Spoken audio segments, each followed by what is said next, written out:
In this problem, we're dealing with a medical test, which tests to see whether someone has a disease or doesn't. Now, you have to remember that sometimes these tests produce false positives and false negatives.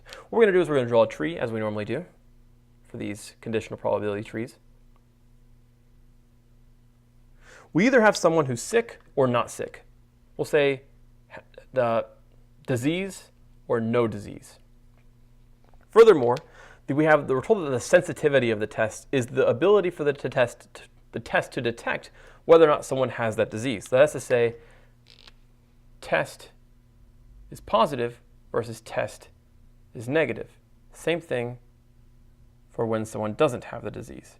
So the test will come back positive or negative depending on whether or not they have disease. Now, there are different probabilities associated with that. We're told that 1 in 100 people have the disease. That's 0.01, and therefore 99% don't have the disease. We're told that the sensitivity of the test is 99%. That is to say, there's a 99% chance the test will return a positive if the person is indeed positive for the disease. But as a result, there will sometimes be false negatives. These will be people who have the disease, but the test says that they don't have it. This is what it means to test negative. 99% chance that someone doesn't have the disease, but because the specificity of the test is 95%, that means there's a 95% chance that the test will say they don't have the disease when indeed they don't have it. But there's that slight slim percent chance, that's the 0.05% chance, or the 0.05 chance, the 5% chance, that the test says they have the disease despite not having it. Now that our tree is filled out, though, we're going to go ahead and multiply down the line to get our corresponding probabilities. 0.01 times 0.99 is 0.0099. 0.01 times 0.01 is 0.001.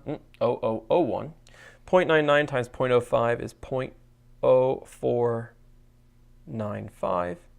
And this will be 0.99 times 0.95 will be 0.9405. Now that these probabilities are here, we can go ahead and figure out what's the probability that the person has the disease, given that the test returns positive.